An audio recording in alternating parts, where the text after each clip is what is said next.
ইসলামকে বাদ দিয়ে তাদের মতামতকে অগ্রাহ্য করে বাংলাদেশের কোন সিদ্ধান্ত কার্যকর হবে না। এবং আমি আপনাদেরকে আশ্বস্ত করতে চাই, আমরা যতদিন রাষ্ট্র পরিচালনার দায়িত্বে আছি, এই বাংলার সীমানার ভিতরে আমরা রাসূল সাল্লাল্লাহু আলাইহি ওয়াসাল্লামের অবমাননা করে, ইসলামকে অসম্মান করে এরকম যদি কেউ কোনো মন্তব্য করে, কোনো পদক্ষেপ নেয়, আমরা তাদের প্রতিহত করার জন্য তৈরি আছি। আমাদের এই সরকার আলেমদের সাথে নিয়ে কাজ করতে আগ্রহী, তবে আমাদের সময় কম। আমরা ইন্টারিম গভর্নমেন্ট, অন্তর্বর্তীকালীন সরকার। আমাদের সাংবিধানিক দায়িত্ব হচ্ছে আরেকটা প্রধানমন্ত্রী না আসা পর্যন্ত আমরা আইন শৃঙ্খলা রক্ষা করব, এটাকে ডেভেলপ করব, রেস্টোর করব। Restoration of law and order situation, এটা আমাদের অগ্রাধিকার। 2, সাস্টেইনেবল ইকোনমি। আমাদের এখন রিজার্ভে টাকা নাই।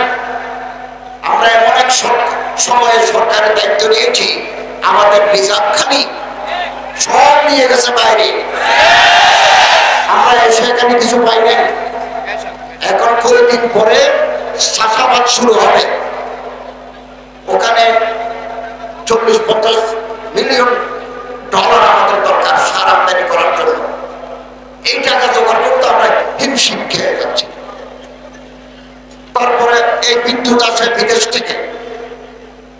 বিগত দিনে এখানে বিদ্যুৎ, স্থায়ী বিদ্যুৎ উৎপাদনের কোন ব্যবস্থা হয় নাই। কুইক রেন্টাল করে যেটা হয়েছে, এটা বাংলাদেশের জন্য বিরাট ক্ষতি। কুইক রেন্টাল থেকে আমরা সাপোর্ট পাচ্ছি না। এই জন্য আদানি গ্রুপকে আমাদের টাকা দিতে হবে। ওখানেও আমরা কিছু টাকা দিচ্ছি, সার আমদানির জন্য কিছু টাকা দিচ্ছে, আমাদের হিসাব নেই। তবে আসার কথা হচ্ছে, বিদেশে যারা আছেন তারা ব্যাংকিং চ্যানেলে টাকা পাঠাচ্ছেন। এটা আলহামদুলিল্লাহ গত মাসে 2.2 বিলিয়ন হয়েছে। আপনাদের আত্মীয় স্বজন যারা বাইরে আছেন, হুন্ডিতে টাকা না পাঠিয়ে ব্যাংকিং চ্যানেলে টাকা পাঠালে আমাদের অর্থনৈতিক সমৃদ্ধি আসবে। আমরা চেষ্টা করছি ফরেন ট্রেড, রপ্তানির মাধ্যমে কিছু টাকা আনার জন্য আমরা চেষ্টা করছি। এক কথায় আমরা একটা চ্যালেঞ্জের ভিতরে যাচ্ছি। এই চ্যালেঞ্জ সাথে সমাধানে আমাদের সাথে আপনারাও আছেন, এই বিশ্বাস আমার আছে। সম্মানিত হাজরিন, টাকা রোজগার করা ফরজ।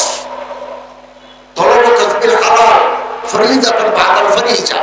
আল্লামা তকি উসমানী সাহেব ইসলাহি খুতবাতে লিখেছেন, নামাজ, রোজা, হজ, যাকাত আউয়ালিন ফরজ, নিচে আরো ফরজ আছে।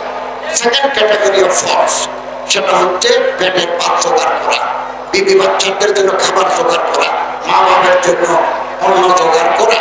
এটা সেকেন্ড ক্যাটাগরি অফ ফরজ। যে কোনো কাজ, হালাল কাজ। আমি রিক্সা চালাতে পারি, আমি সিএনজি চালাতে পারি, আমি একটা ব্যবসা করতে পারি।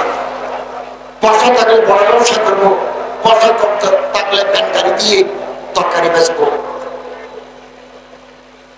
এগুলো ইবাদতের ভিতরে করবো, ইবাদতের ভিতরে করবো।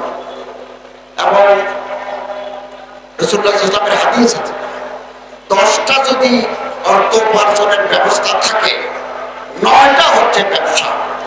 তিসআতুল আশার মিনার রিজকি আত-তিজারা, রিজিক আসার 10টা পথের মধ্যে 9টা হচ্ছে বিজনেস। আমি এই গ্রামের জীবনে দেখুন, আদম তাইদম, আদম আলাইহিস সালাম থেকে হযরত মুহাম্মদ সাল্লাল্লাহু আলাইহি ওয়াসাল্লাম পর্যন্ত আপনি তাদের জীবনে ধরে দেখুন, তারা কিভাবে ভাত খেতেন, বিবি বাচ্চা কিভাবে চালাতেন, দেখুন তারা কি করে। আদম আলাইহিস সালাম কৃষক, ইব্রাহিম আলাইহিস সালাম ব্যবসায়ী, ইদ্রিস আলাইহিস সালাম ব্যবসায়ী, দাউদ আলাইহিস সালাম ব্যবসায়ী। একজনের এক ব্যবসা, কেউ গাছের ব্যবসা, কেউ ব্যাগ বানায় বাজারে বিক্রি করতেন, কেউ লোহা দিয়ে। এটা লোহা দিলেন যে তার ছুরি বানিয়ে দেবেন, দিলে লাভ পাবেন।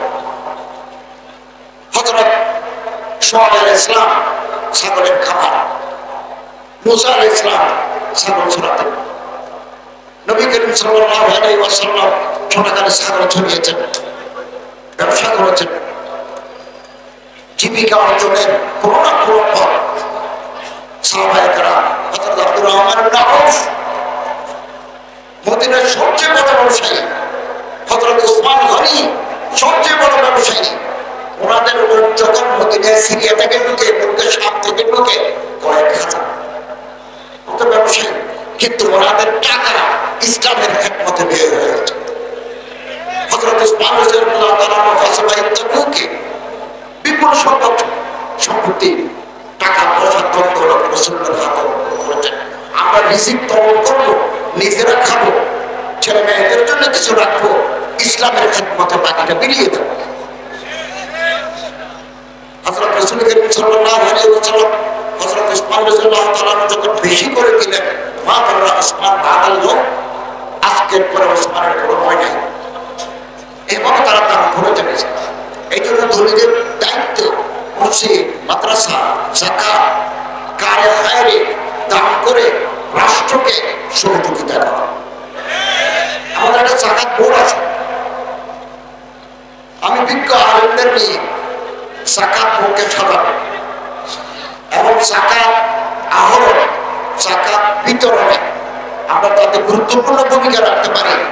এই জন্য যাকাত বোর্ড পুনর্গঠন করব এবং এই গরিব দুঃখী মানুষ মাসারেফ যেখানে দিলে যাকাত আদায় হবে, এটাও তারা বলবেন, আমরা এভাবে জনগণের পাশে থাকবো। সম্মানিত হাজারে